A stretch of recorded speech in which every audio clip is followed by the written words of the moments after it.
She never thought a blind date would change her life, especially not with a grease-stained mechanic who walked in 20 minutes late. After the accident, the paralyzed female CEO believed smiles belonged to her past, until that unexpected encounter turned everything upside down. Before we begin, make sure to subscribe to the channel and comment where you're watching from. The sound of silverware striking fine china echoed through Ristorante Milano, one of São Paulo's most exclusive dining establishments. Mary Johnson had arrived 15 minutes early, as was her habit for all appointments, whether business or personal. The maitre d' had escorted her to a corner table with practiced efficiency, his eyes never lingering too long on her sleek custom wheelchair, a courtesy she had grown to appreciate in a world that often stared. In a wheelchair, John Smith's voice cut through the ambient chatter, loud enough to silence nearby conversations. His face, handsome in profile pictures, but now twisted with disappointment, loomed over her. Mary's fingers tightened around the edge of the mahogany table, her knuckles whitening while her expression remained carefully composed. She had built a technology empire from scratch, navigated boardrooms filled with skeptical investors. And yet nothing in her 32 years had prepared her for this particular brand of humiliation. "Yes, I am," she replied, her voice steady despite the tremor in her hand. "It was mentioned in my profile." John's eyebrows rose as he remained standing, making no move to take his seat. Not prominently enough, apparently. Around them, the restaurant had grown unnaturally quiet. Mary could feel dozens of eyes fixed on her, the young CEO in her tailored blazer and silk blouse, suddenly reduced to a spectacle. From the corner of her vision, she spotted a woman discreetly raising her smartphone, the recording light blinking red. Tomorrow's gossip, no doubt. "I assumed it wouldn't matter for conversation over dinner," Mary said, fighting to keep her voice level as whispers began to swell around them.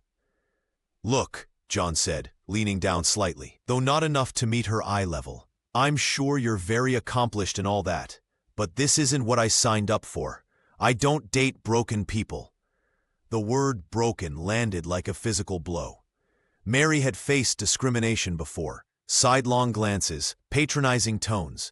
Doors mysteriously closed to her, but rarely had it been so blatant, so cruel, and never so public. She had always known that being a young, paralyzed woman in the corporate world came with challenges. The business magazines that featured her success story often framed it as inspirational, a triumph over adversity. What they never captured was this: the raw sting of being seen as less than human, especially by someone who had seemed so promising through their online exchanges. As John turned to leave, Mary's composed exterior began to crack. Not here. She fought desperately. Not in front of all these people with their phones and their whispers. Not when tomorrow every business contact in São Paulo would know. The waiter froze mid-step, silver tray balanced precariously as the restaurant fell into uncomfortable silence.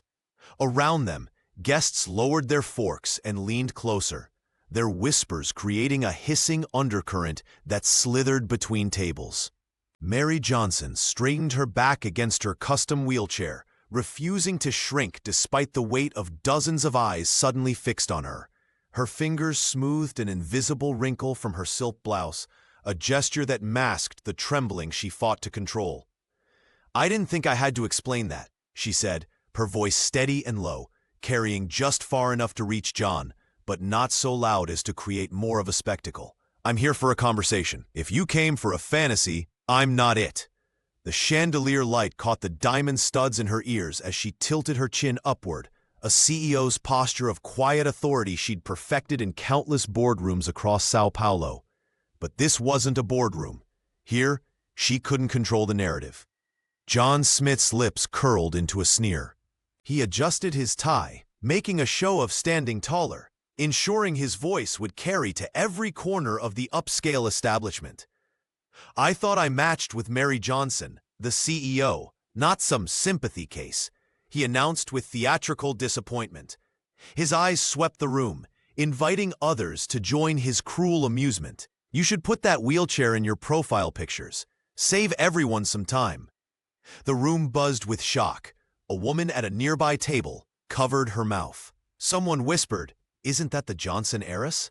Another patron discreetly raised their smartphone, the camera lens glinting as it captured her humiliation for social media consumption.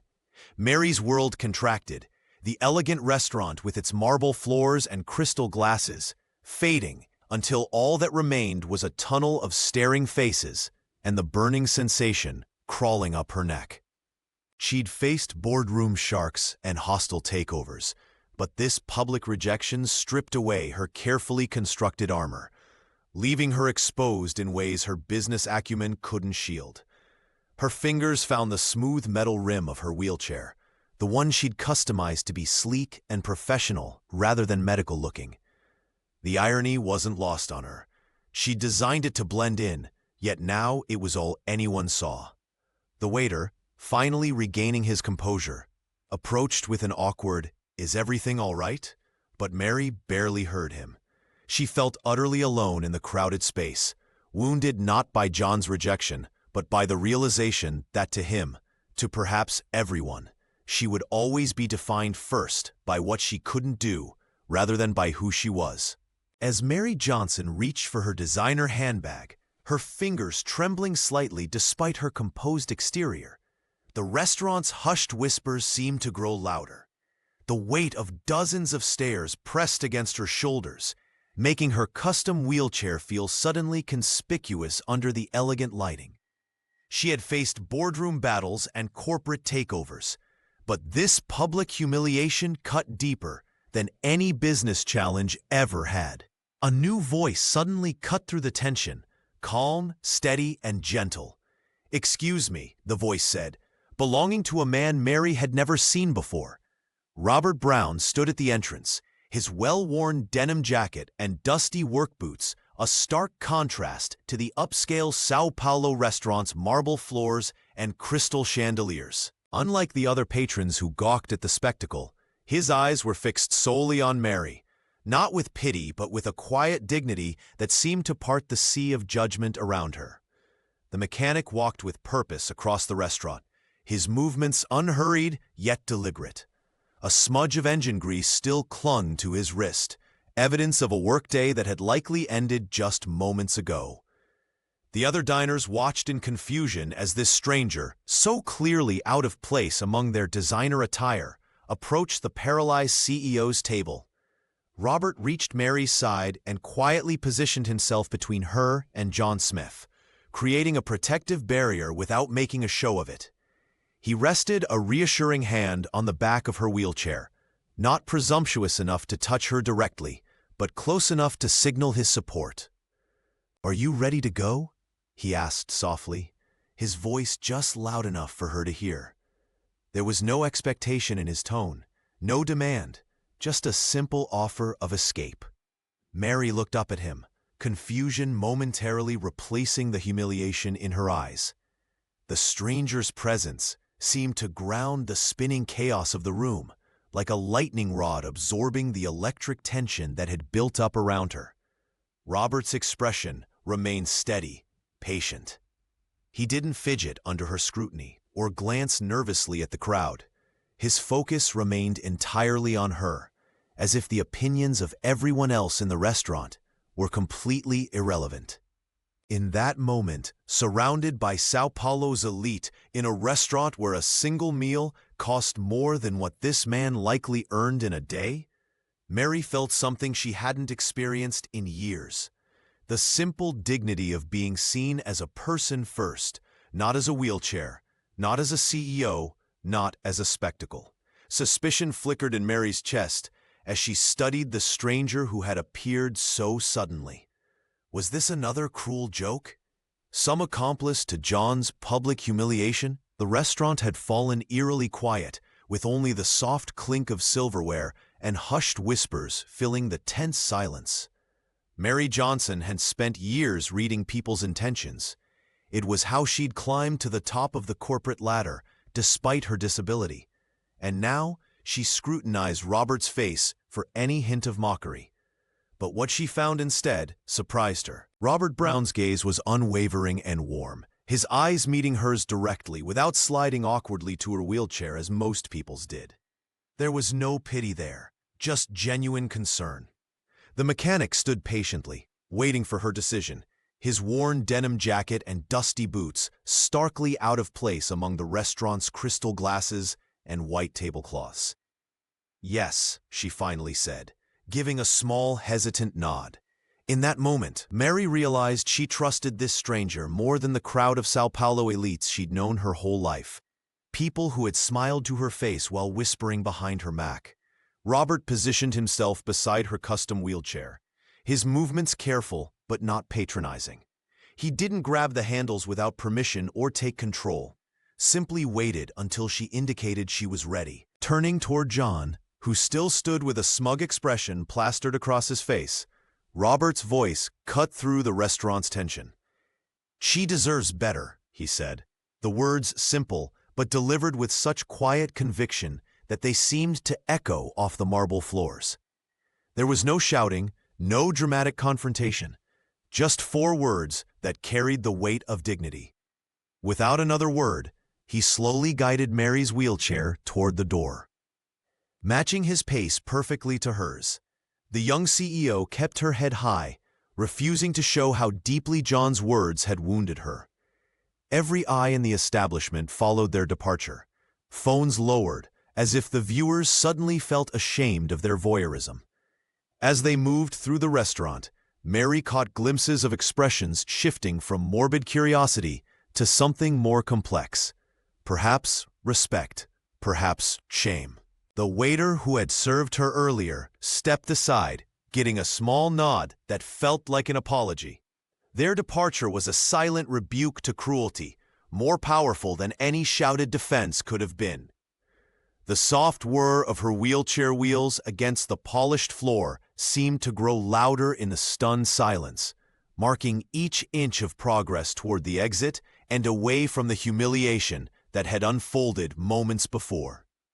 Outside, the cool night air carried the scent of rain and city lights.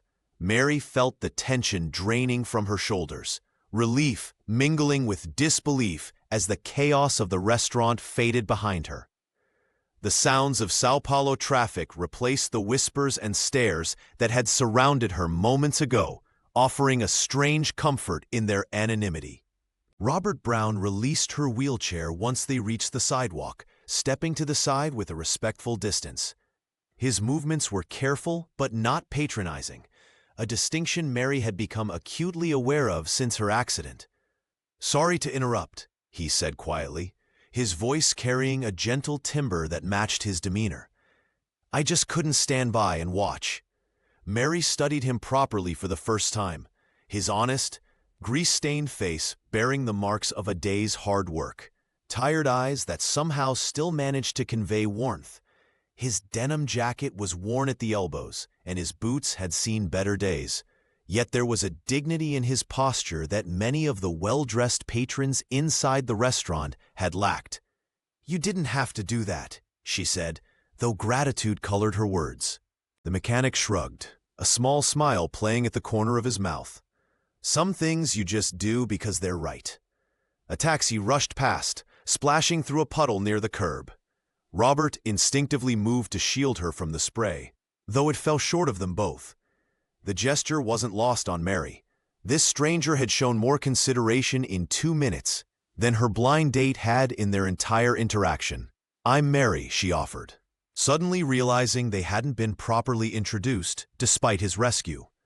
"Robert," he replied simply, extending a calloused hand before hesitating, glancing down at the engine grease under his fingernails.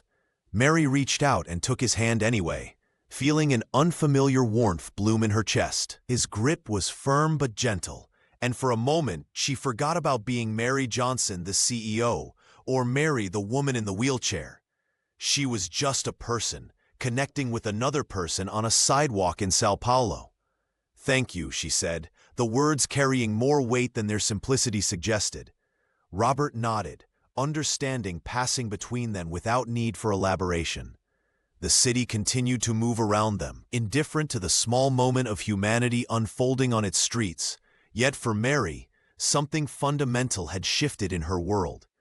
"You don't even know me," Mary said, her voice barely above a whisper.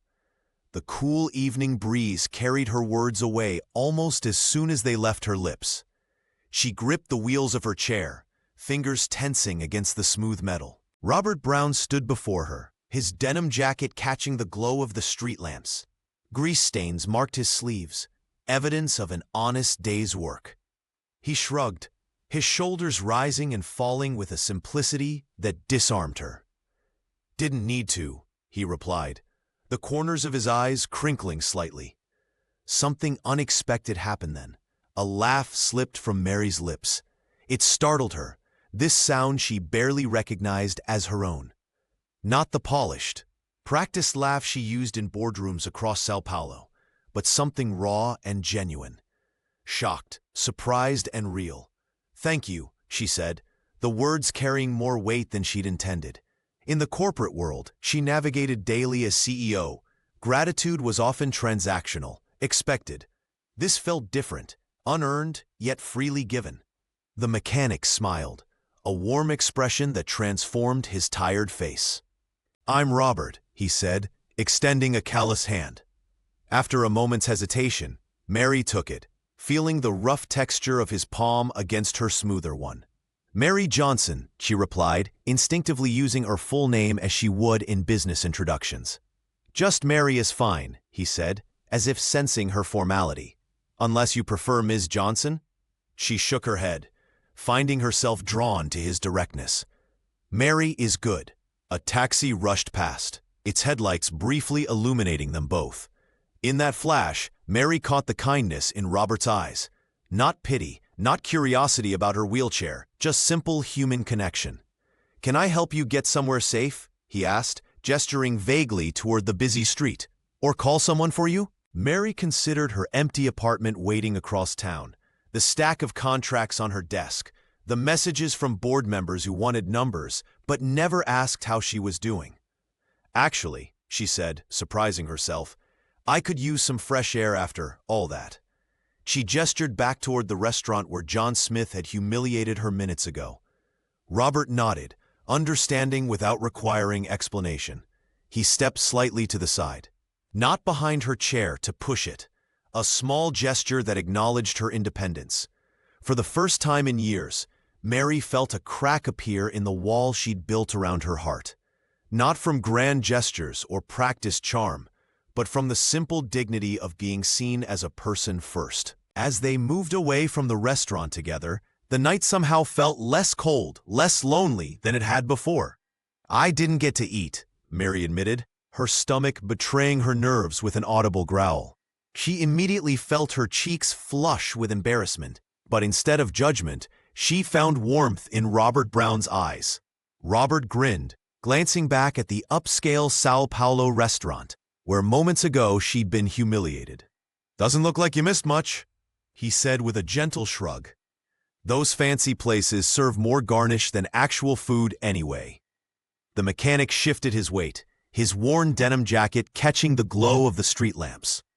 "There's this food truck about 2 blocks from here," he offered, gesturing down the tree-lined avenue. "Nothing fancy like that place, but they make a grilled cheese that would put any 5-star chef to shame." Mary Johnson hesitated, her fingers fidgeting with the controls of her wheelchair. The CEO was accustomed to business dinners at exclusive restaurants where reservations were made months in advance, not street food from vendors with questionable health ratings. Yet something in Robert's easy confidence made her curious. "Is it accessible?" she asked cautiously, the question loaded with past disappointments. "Completely," he answered without hesitation. "Wide spaces, flat ground. The owner's sister uses a wheelchair, too." He didn't make a big deal of it, just stated it as a simple fact, not special accommodation. Mary found herself nodding before she'd fully processed her decision. "Lead the way," she said, surprising herself with how easily the words came. As they moved through the evening streets of São Paulo, the city's energy pulsed around them.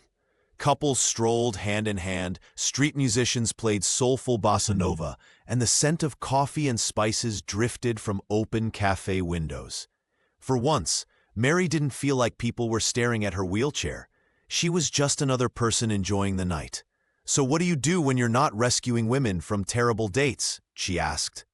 Breaking the comfortable silence between them, Robert laughed, the sound genuine and unguarded. "Fix things that are broken," he replied. "Cars mostly, but occasionally bicycles, appliances, whatever needs fixing." The irony wasn't lost on Mary. Here she was, the woman everyone saw as broken, being guided through the city by someone who specialized in repairs. Yet he didn't look at her that way at all.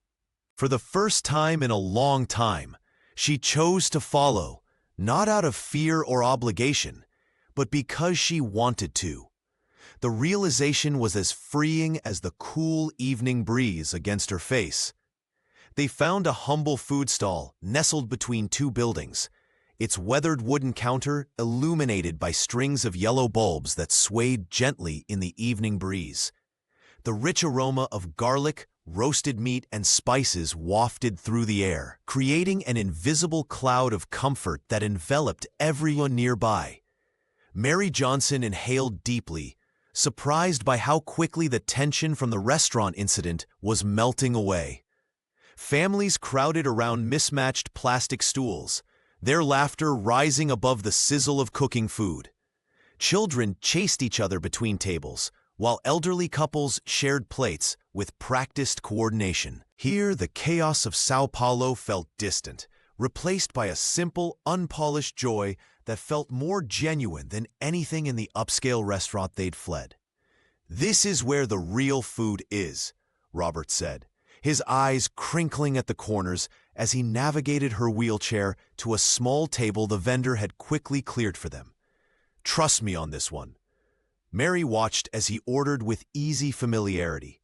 2 beef skewers, a plate of fried dumplings, and sparkling water for them both. No pretense, no elaborate wine lists or white tablecloths.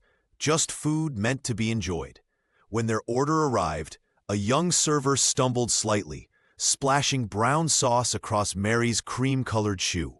The boy's eyes widened in horror, apologies tumbling from his lips in rapid Portuguese. "I'm so sorry, Senora," he exclaimed, frantically looking for something to clean the mess. Mary felt heat rise to her cheeks as nearby diners glanced their way. This was exactly the kind of awkward moment she dreaded in public. Another reminder of her limitations, another chance for pity or discomfort. But before she could respond, Robert was already moving. Without hesitation, he pulled a clean mechanic's rag from his back pocket, the kind he used for delicate engine parts. He knelt beside her wheelchair and gently lifted her foot. "May I?" he asked, his voice soft. When she nodded, he carefully cleaned the leather, his movements precise and respectful. There was no embarrassment in his expression, no awkwardness or pity, just the same focused attention he might give to fixing a complex engine part. "Good as new," he said, placing her foot back on the wheelchair's rest. "Now, let's eat before it gets cold."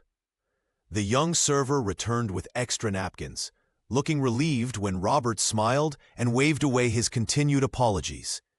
As they settled into their meal, Mary found herself studying the mechanic's hands, strong and calloused, yet capable of such gentleness.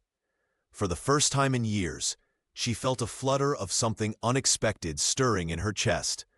No pity, no hesitation, just care. As Robert lifted her foot onto the wheelchair's rest, Mary's breath caught in her throat. Nobody had touched her like that since the accident 3 years ago. Every interaction since then had been either stiff with awkwardness or dripping with condescension, as if her paralysis had somehow diminished her humanity. But Robert Brown's touch was different. His calloused hands moved with the same precise care he likely showed when fixing delicate engine parts. He didn't treat her as fragile china or damaged goods, just as someone worthy of attention and respect. His eyes remained focused on the task, not searching her face for approval or gratitude. "There we go," he said, his voice matter-of-fact as he finished cleaning the sauce from her expensive leather shoe. The simple normalcy of his actions made something shift inside Mary's chest. Tears unexpectedly stung her eyes, but she blinked them away quickly, not wanting this moment of genuine connection to transform into pity. "Thank you," she whispered, her CEO confidence momentarily replaced by vulnerability. "It's just sauce," he shrugged, tucking the mechanic's rag back into his pocket. But Mary knew it was so much more. Around them, the food stall hummed with life. A family at the next table laughed over shared dishes, while the vendor called out orders in rapid Portuguese. The string lights overhead cast a warm glow across Robert's face, highlighting the crow's feet around his eyes, evidence of someone who smiled often despite life's hardships.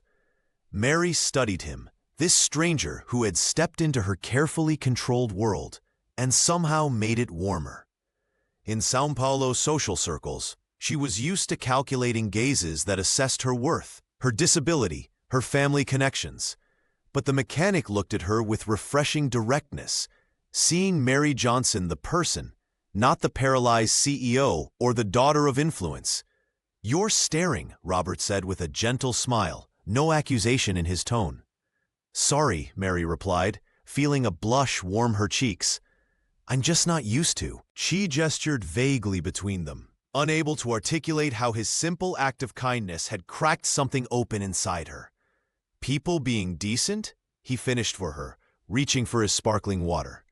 Mary laughed, a genuine sound that surprised even herself. Something like that.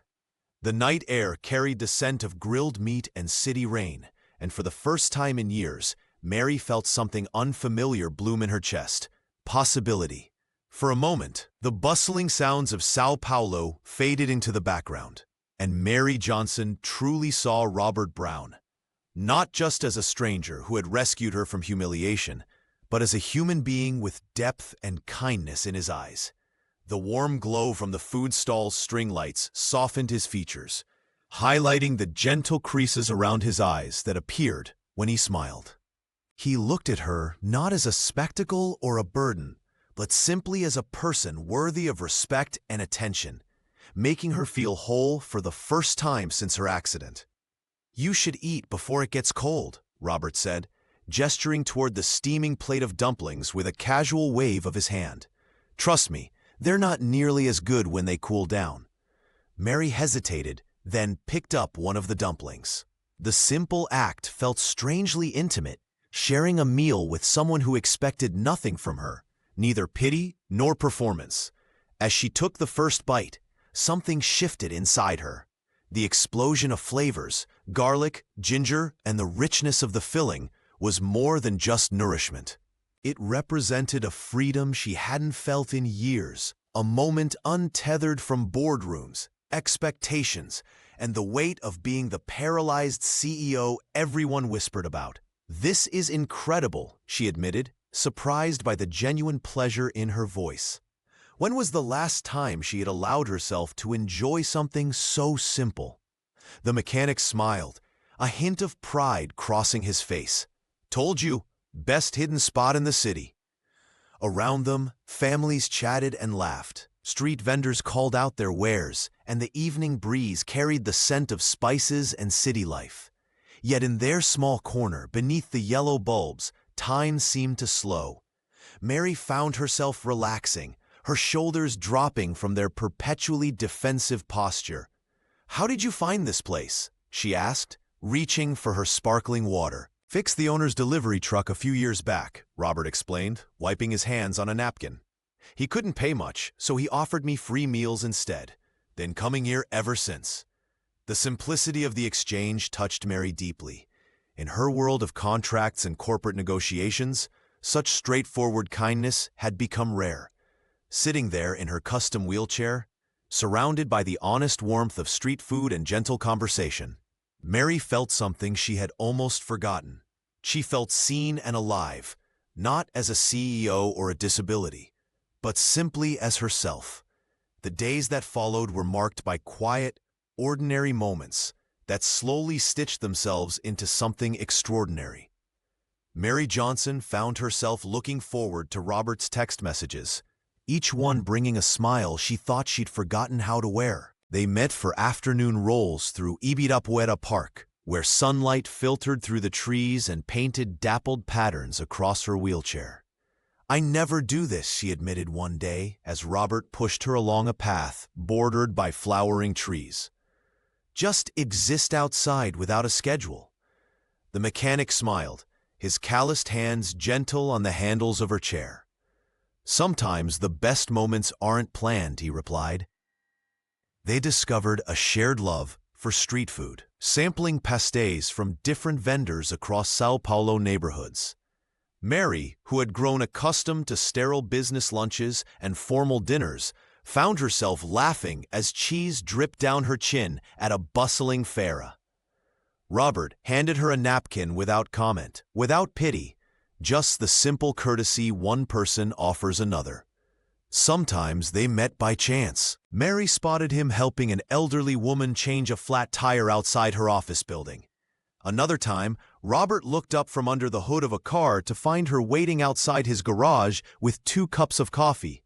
These unplanned encounters felt like gifts, moments of serendipity in lives that had known too much hardship.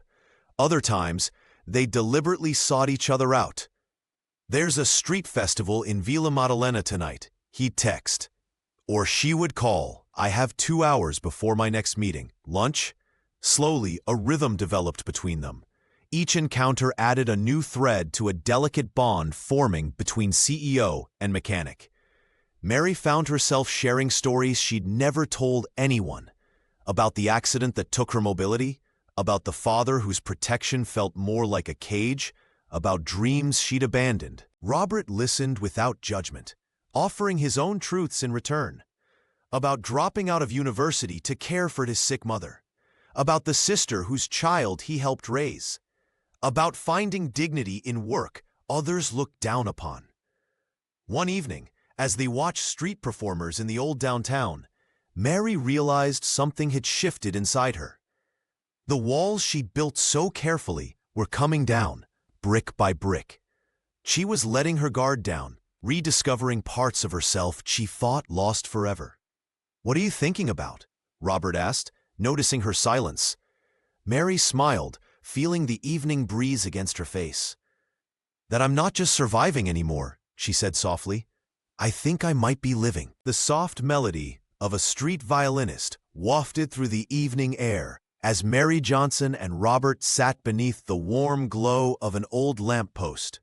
The musician, an elderly man with weathered hands, drew his bow across the strings with practiced precision, creating a soundtrack to their comfortable silence. Mary noticed her own hands resting in her lap, open, relaxed, no longer gripping the wheels of her chair or clenched in perpetual anxiety. "He's incredible," Robert whispered, his eyes fixed on the violinist. Mary nodded, allowing herself to be present in this moment, something she hadn't done since before the accident. Later, they found a small cinnamon bun stall tucked between 2 buildings. The aroma of fresh pastry and warm spices enveloped them as the vendor handed them each a steaming bun dusted with powdered sugar. Mary took a bite, savoring the sweetness, unaware of the sugar that clung to her upper lip. Robert glanced at her, his eyes crinkling with amusement. Without hesitation, he reached forward and gently wiped the sugar away with his thumb. Mary froze at his touch, her breath catching in her throat. Their eyes met, and something shifted between them. A boundary crossed, a wall crumbling. Then she laughed, a genuine, uninhibited sound that surprised even herself. It had been years since she'd laughed like that, free from self-consciousness or restraint. "What?"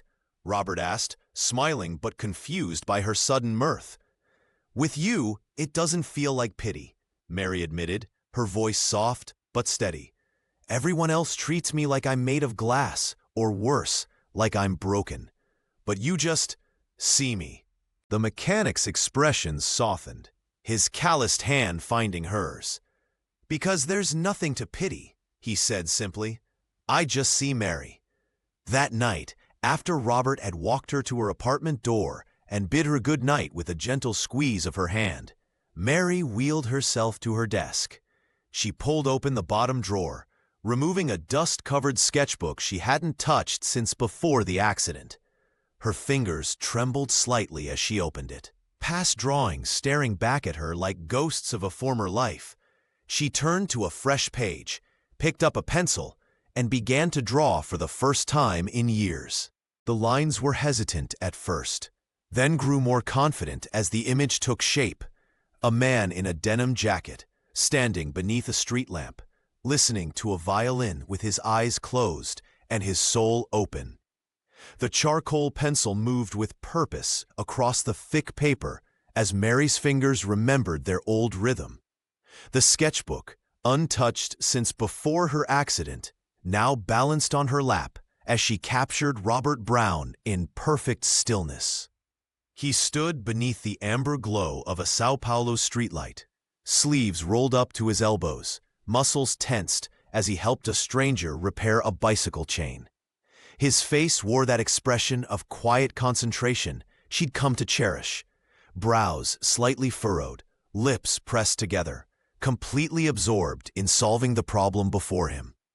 Mary hadn't drawn in years, but her hands remembered.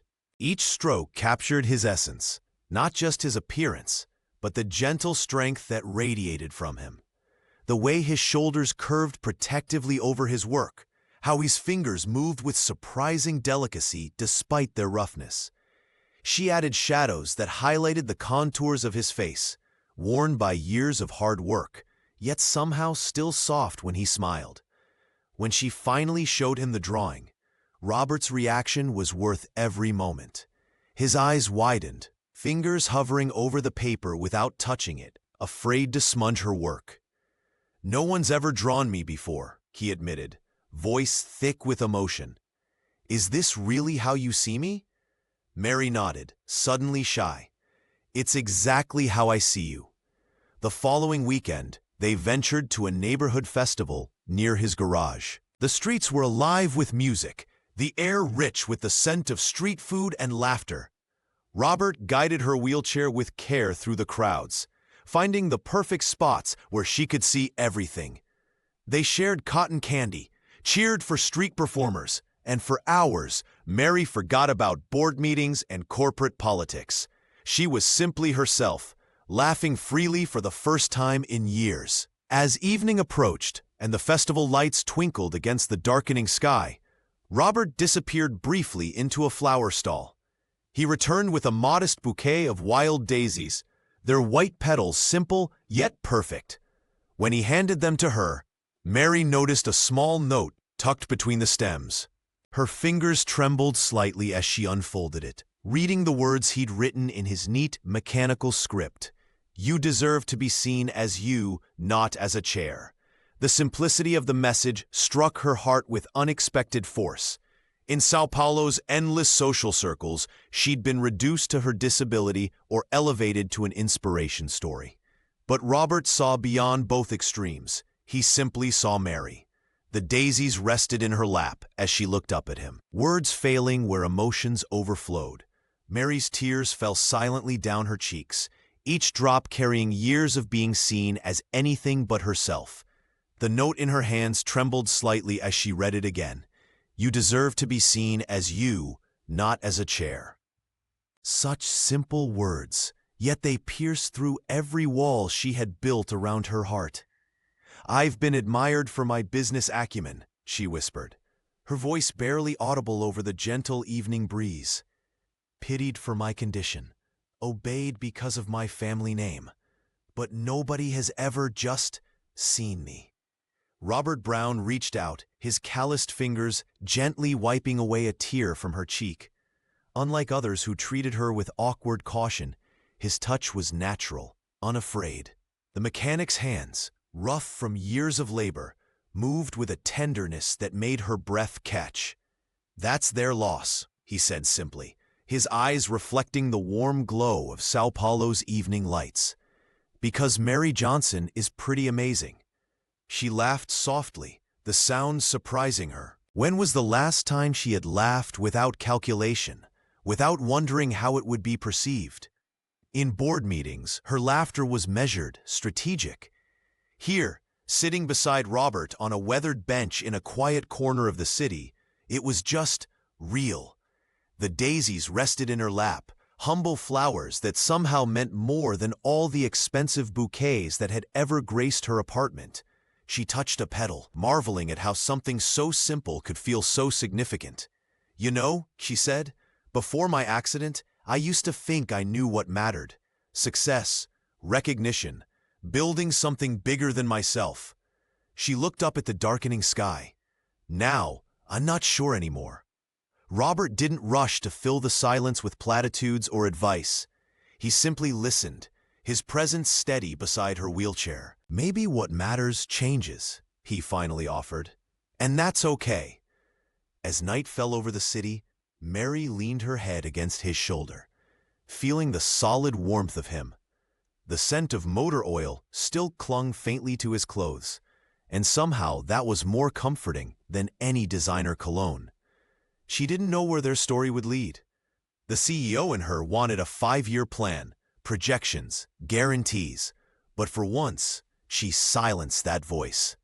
For the first time in years, her heart felt full, and the world felt worn with possibility. In Robert's eyes, she wasn't defined by her wheelchair or her company's valuation. She was just Mary, and somehow that was everything. The Sao Paulo skyline stretched out before them, a tapestry of lights against the darkening sky. Mary Johnson and Robert Brown sat side by side on his modest rooftop, the city's distant hum providing a gentle backdrop to their conversation. She had insisted on transferring from her wheelchair to the worn but comfortable patio chair he'd positioned perfectly for the view. A small portable speaker played soft bossa nova, the melody weaving through the warm evening air. "My mother always loved nights like this," Mary said, accepting the mug of warm apple cider Robert handed her. "She'd say the city looks most honest after sunset, all sparkle on the surface, but you can feel the weight of all those lives below." Robert nodded, settling beside her. "She sounds like a wise woman." She was. Mary's fingers tightened around her mug. "I built the company with her philosophy in mind. Create something meaningful, something that lasts. But she died before I could show her what I'd accomplished." Her voice caught. "Sometimes I wonder if I built it all just to make her proud." The mechanic listened quietly, his face illuminated by the string lights he'd hung across the small rooftop space. No platitudes came from his lips, no rush to fill the silence with empty comfort. "What about you?" she asked, turning to study his profile. "You never finished college. Was that always the plan?" Robert's laugh was soft, tinged with something bittersweet. "I had a scholarship to engineering school. 3 semesters in, my sister had her baby, then my mother got sick. Someone had to step up." He shrugged, the movement almost imperceptible.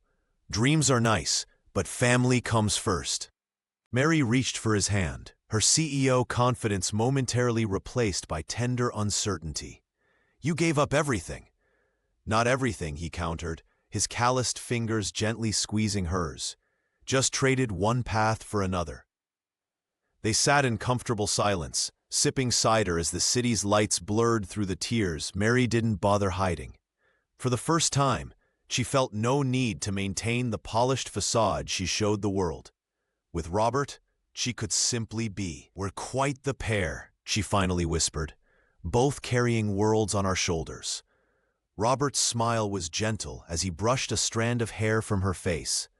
"Maybe that's why we found each other."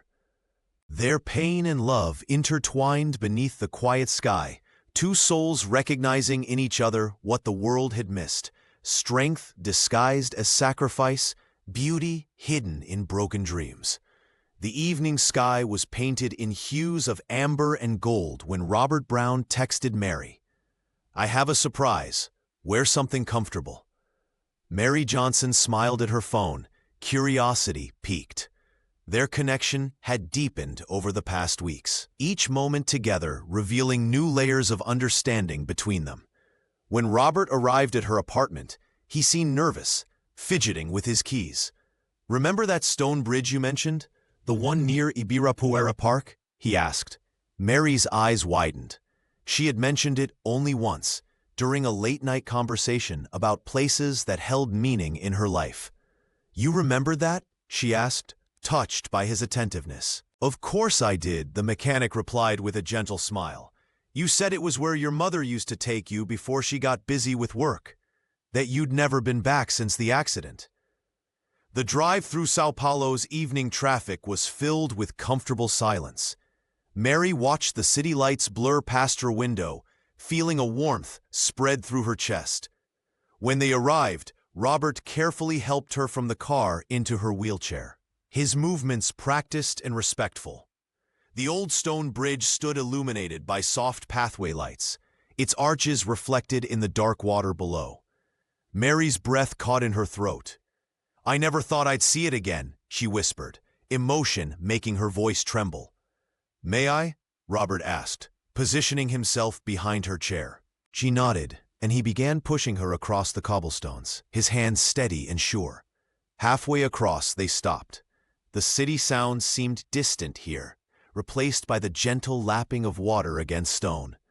Robert took Mary's hand in his work-roughened fingers intertwining with hers. I wanted to bring you somewhere that mattered, he said. Not some fancy restaurant or club, somewhere real. Mary looked up at him, seeing the genuine care in his eyes. No one in her corporate world had ever bothered to listen so carefully to her memories, let alone act on them. Her father's idea of care had always been financial support and overprotection, never this kind of emotional attentiveness. Thank you, she said simply, the words carrying the weight of everything she couldn't express. They stayed on the bridge until stars appeared, talking about dreams, his abandoned college plans, her desire to use her company for more meaningful impact. When a cool breeze made Mary shiver, Robert placed his denim jacket around her shoulders. Standing together at the center of the bridge, Mary realized something profound had shifted within her. The loneliness that had been her constant companion since the accident was receding, replaced by something warm and hopeful. Healing, she understood, wasn't always about grand gestures or medical breakthroughs. Sometimes it happened in the quietest moments, with someone who simply saw you as you were. Then, everything changed. Mary Johnson's world tilted on its axis as days crawled by without a word from Robert. The messages she sent remained unanswered, each notification sound making her heart leap before crashing back down when it wasn't him. Her smartphone screen glowed in the darkness of her Sao Paulo apartment as she checked it for the 100th time. Has something happened to him? She whispered to herself, wheeling anxiously between her living room and balcony. The CEO, who commanded boardrooms with confidence, now found herself undone by silence. She called his garage, only to be told by a colleague that Robert wasn't available. By the fourth day, Mary's worry had crystallized into a familiar, aching dread. She'd experienced this before, people walking away when things got complicated. Her mother's absence, her father's emotional distance, and now Robert. The pattern felt cruelly predictable. When her device finally buzzed with his name, relief flooded through her veins until she read the message. I met someone else. You deserve better. 7 words, cold, impersonal, and final. Mary stared at the screen, reading and rereading the text as if the pixels might rearrange themselves into something less devastating. Her fingers hovered over the keyboard, typing and deleting responses that ranged from dignified acceptance to desperate pleas. After everything, she finally typed, "You couldn't even say this to my face?" No response came. That night, alone in her elegant apartment overlooking the city lights, Mary felt the walls she'd carefully lowered begin to rebuild themselves, brick by painful brick. She wheeled herself to the window, pressing her palm against the cool glass as rain began to fall across Sao Paulo. The sketchbook lay open on her desk, Robert's portrait staring back at her, his kind eyes, his gentle hands that had wiped powdered sugar from her lip without hesitation. She slammed it shut, unable to bear the sight. "Fool," she whispered to herself, tears streaming down her face. "You're Mary Johnson. You built an empire from nothing. You survived the accident that took your legs. You don't need anyone." But the words rang hollow in the emptiness of her home. The margaritas he'd given her were wilting on the counter, a painful reminder of what she thought they'd found together. Once again, she was left with absence, her mother, her father, and now Robert. Alone in her dark apartment, Mary wondered if she'd ever trust again. Across town, Robert Brown sat hunched on a metal stool in his empty garage, the fluorescent lights casting harsh shadows across his face. He winced as he pressed a cold, damp rag against his split lip, tasting copper with each careful dab.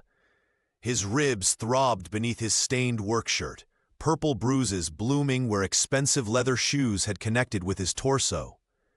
Two men in tailored suits had appeared just after closing time. They moved with practiced efficiency, cornering him between tool cabinets.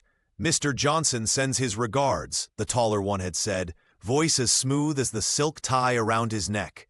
He believes his daughter deserves better than a grease monkey playing hero. The mechanic had barely registered the first blow before finding himself on the concrete floor. As they delivered their message, one of them tossed a glossy business magazine onto his chest. Mary's face stared back at him from the cover, poised, powerful, and worlds away from the woman who had laughed with him over street food.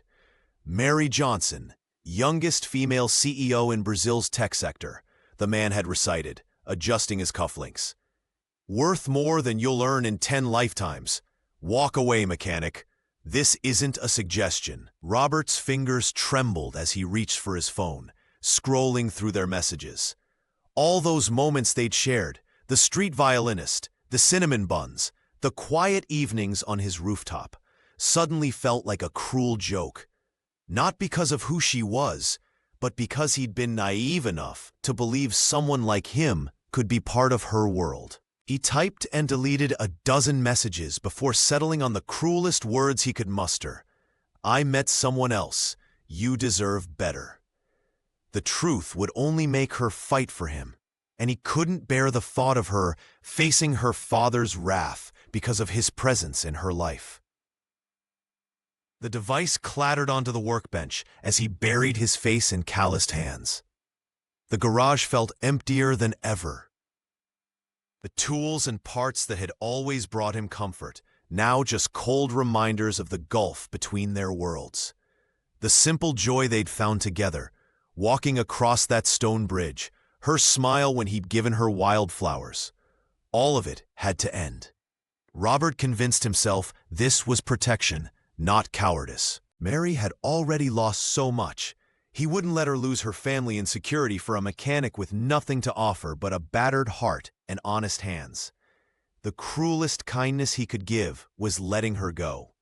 Even as every fiber of his being screamed to hold on, rain lashed against the Sao Paulo streets, turning the city into a blurred landscape of gray. Mary Johnson pushed her wheelchair forward, each movement mechanical and distant. The numbness inside her matched the cold droplets sliding down her face. Tears or rain, she couldn't tell anymore. 3 days had passed since Robert's message had shattered her world.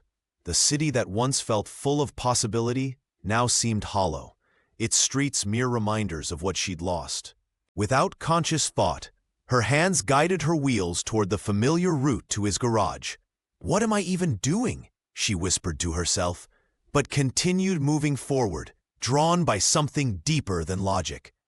The neighborhood around Robert's workshop came into view.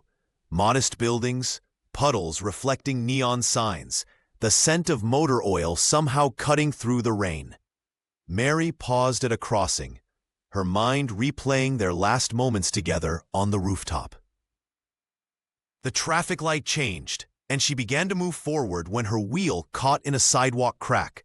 She pushed harder, panic rising as she heard an engine revving too close, too fast. A car swerved around the corner, hydroplaning through the intersection. Its headlights blinded her as the horn blared, A warning too late. Mary's hands gripped her wheels desperately, but she remained stuck, frozen in the vehicle's path. "Mary!" A voice cut through the chaos. Suddenly, strong arms wrapped around her, pulling her and the chair backward in one powerful motion. The car missed them by inches, sending a wave of dirty water over them as it sped away. Gasping, Mary looked up to find Robert Brown holding her, his face bruised, eyes wide with terror and relief. They were both drenched, trembling against each other on the wet pavement. "What happened to your face?" she managed, reaching up to touch his split lip. "Your father's men," he confessed, rain streaming down his face. "They came to the garage, showed me your magazine cover, said I wasn't good enough, that I'd ruin everything you built." Understanding crashed over Mary like the storm above them. "So you lied about meeting someone else?" Robert nodded, shame evident in his eyes. "I thought I was protecting you, from my world, from complications, but I've been miserable every second since." Mary's fingers traced the bruise on his cheekbone. "You don't get to decide what I need protection from," she whispered fiercely. "I've spent my whole life with people making choices for me." "I know," he said, his voice breaking. "I'm so sorry." They clung to each other in the downpour, words tumbling out between sobs, truth, fear, regret, and underneath it all, the undeniable current of what they'd found in each other. Robert confessed everything as rain dripped from his hair. The threats from men in expensive suits, the warning to stay away from Mary Johnson, the discovery of who her father truly was, a powerful businessman who saw the mechanic as nothing but a threat to his daughter's legacy. "I thought I was protecting you," he whispered, his voice breaking. "They showed me your magazine cover, told me I'd ruin everything you built. I believed them." Mary's initial anger dissolved into understanding. Her wheelchair gleamed with raindrops as she reached for his bruised face. "My father has controlled my life since the accident. I won't let him control my heart too." She kissed him fiercely, her fingers threading through his wet hair. The city around them blurred into background noise, car horns, distant music, the hiss of tires on wet pavement, all fading until only their heartbeats remained. The next morning, they arrived at her father's Sao Paulo penthouse together. The doorman's eyes widened at the sight of the CEO in her sleek wheelchair beside a man in worn jeans and work boots. Mary's father stood frozen when they entered his office, his authority suddenly fragile in the face of their united front. "I've spent years building what you wanted," Mary said, her voice steady. "But I never lived for myself." Her father's arguments about reputation, about Robert's background, about what people would say, all fell hollow against their certainty. When he mentioned her condition, suggesting Robert couldn't possibly understand the responsibilities, Mary cut him off. "He sees me," she said simply. "Not the chair, not the company, just me." They walked away that day from the gilded cage of expectations, from the cold marble halls that had imprisoned her spirit. Mary transferred leadership of her company to her trusted vice president, keeping only a small stake that would support their modest dreams. 3 months later, the auto shop garden bloomed with wildflowers. Mary sat on a blanket, sketching Robert as he worked on an old motorcycle. Their new home, a renovated apartment above the garage, caught the afternoon light. She had traded board meetings for art classes, corporate dinners for neighborhood barbecues. As evening approached, Robert joined her on the blanket, gently lifting her from the wheelchair to sit beside him in the grass. Her bare feet pressed against the cool earth, a sensation she'd forgotten to appreciate. "Any regrets?" he asked, watching the sunset paint the sky. Mary Johnson smiled, leaning into his shoulder. "Only that I waited so long to find what was real." In the quiet garden behind the shop, surrounded by the honest scent of motor oil and jasmine, Mary finally found her peace, her joy, and the second chance she never thought she'd deserve.